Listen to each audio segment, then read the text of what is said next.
Hey there folks, the number one Salt-N-Pepa fan from the Infinite Jukebox here with another entry in my Rock Hall Reviews series for 2025. What is my Rock Hall Review series, you may be asking? It's a yearly series that I do on this channel where I talk about one album by each of the current year's Rock and Roll Hall of Fame nominees, give it a review, and then I talk about whether I think they should be inducted into the Rock and Roll Hall of Fame and whether I think they will be inducted into the Rock and Roll Hall of Fame. Two questions that more frequently than you would probably want have completely different answers. And today I'm doing my second bonus episode for my Rock Hall Review series this year to cover both artists in the side category of musical influence for 2025. The first being Warren Zevon, who I covered in the previous entry of this series. Now today I am talking about none other than female rap pioneers, legends, 80s icons of the genre, Salt-N-Pepa. In 1986, Cheryl James, Sandra Denton, and Dee Dee Roper came together as, respectively, Salt-N-Pepa and the often forgotten and underappreciated DJ Spinderella to form Salt-N-Pepa, a trio that would unknowingly arguably become one of the most influential rap groups names of the entire 1980s. And I say that because despite the fact that Hot Cool Vicious, their debut studio album from 1986, doesn't contain any really massive hits that still get played on the radio today, nor does it contain the music that's aged the best out of their catalog per se, it did kind of lay the groundwork for women in rap for the following several decades. That's not to say that there weren't women rapping before this record. Artists like Sha Rock from the Funky 4+1, for example, had debuted well before this album came out, and not only that, but you also had a number of notable women within the industry at this point. The primary founder of Sugar Hill Records, arguably the most important rap label in history, was none other than Sylvia Robinson, obviously a woman. Yet at the same time, I do think that this album is unlike anything else that the music industry had heard from women, at least in the mainstream up to this point.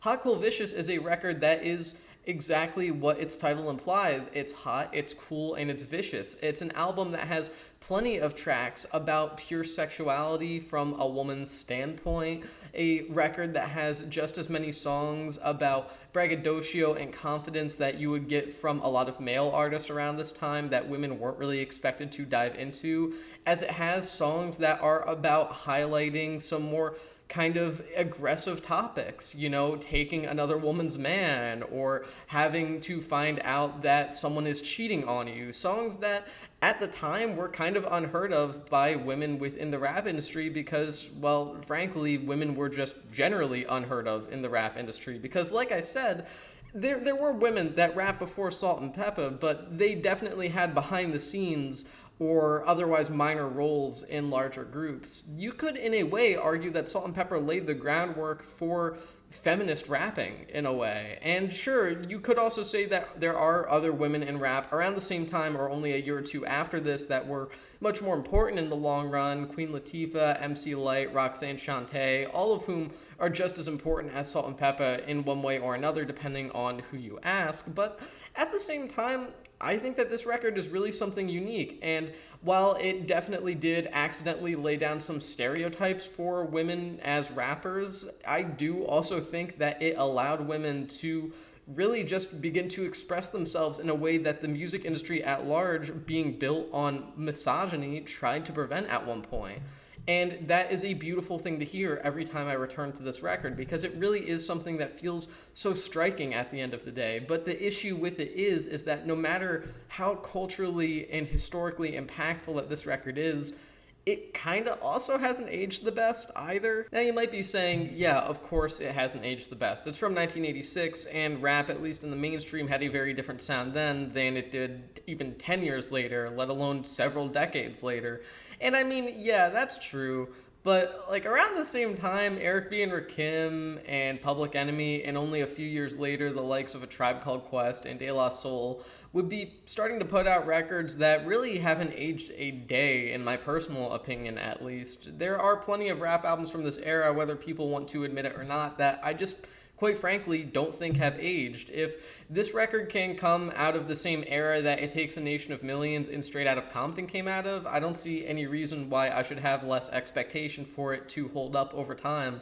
But overall, I don't really want to linger on the idea of something aging poorly too terribly much, because really it's the content of the album from a lyrical standpoint that's so striking. Salt-N-Pepa are a great duo overall, with plenty of charisma. They bounce off each other fairly well overall, and more than anything, they deliver their lyrics with a sense of urgency that is just generally impressive for any rapper in 1986. Not to necessarily say that this is the most thoughtful or most political album of all time or anything like that, but on tracks like My Mic Sound Nice or I'll Take Your Man, you get these songs that are pretty unrelenting in how they talk about these topics in a confident manner. You really do think that they're gonna take your man. I think they're gonna take my man, and I don't even date men. It's crazy. It's amazing how these things work when you just put a little bit of confidence, a little bit of oomph into your performance. And at the end of the day, that is what makes this album, is Salt-N-Pepa. But again, there is the ever underappreciated DJ Spinderella, and I call her underappreciated because, I mean, she was their DJ for an extremely long time at the end of the day, and she never really got her name tacked onto the group name like she probably should have. She never really got the credit from fans or even from Salt-N-Pepa themselves as, you know, the primary DJ of the group, but at the same time, these beats haven't always aged the best. I think a lot of them are fine, but that's about it. And when you have certain songs that already aren't the best in terms of lyrical content or flow, like Chick on the Side, then all you're really left with to focus on in hopes of finding a little bit of gold is in the instrumentation.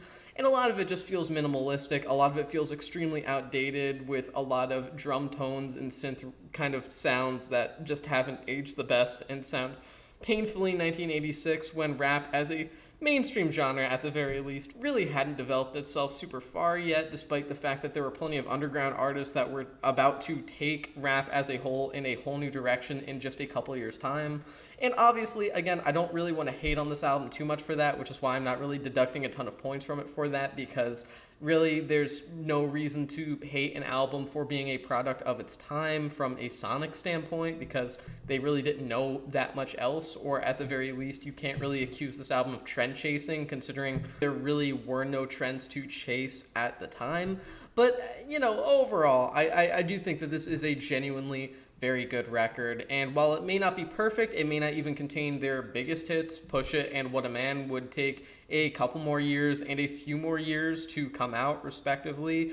I do think that as a whole, this is a really strong debut and a really notable piece of rap history that people kind of end up leaving behind for one reason or another. I would like to really chalk it up to maybe people just kind of forgetting about a lot of 80s rappers, and I mean that is kind of true, unfortunately, but let's be real here. It's misogyny. People don't really like acknowledging women in rap a lot of the time, and that's a real bummer, because I do think that there are a number of women throughout the genre's history that could certainly be noted as being among the most influential rappers of all time. Not necessarily the best, but just most influential in the case of Salt-N-Pepa. And I think this record belongs up there in the upper echelons of influential 80s rap albums that laid the groundwork for what the genre will become throughout the 90s onwards. And as a whole, I think that this is a really good album. Not perfect, not even great per se, but just really good. And with that being said, I'm going to give this record 3.5 stars out of 5. Now, do I think that Salt-N-Pepa deserve to be inducted into the Rock and Roll Hall of Fame? If you couldn't tell by my review so far, yes, absolutely. I am not going to get into the whole argument of, do rappers belong in the Rock and Roll Hall of Fame? Because I'm fucking tired of that. It's so overwrought, so played out at this point.